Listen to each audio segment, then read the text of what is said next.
And let me start solving the 8th problem here. So it is a simplification problem. So we need to know the BODMAS rule here. That is BODMAS rule we need to know. You know BODMAS rule, that is bracket of means multiplication before division, then multiplication. Simultaneously you can do addition and subtraction. Right, here what they have given, 700 divided by 10 minus, open a bracket again, 12 into 8, that divided by, right, 34 minus 10.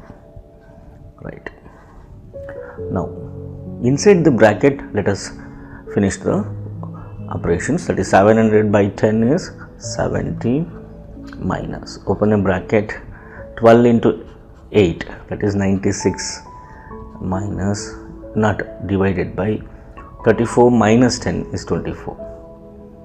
Right, next is 70 minus this portion I need to work now, 24, 96 divided by 24, you can go here, 96 divided by 24.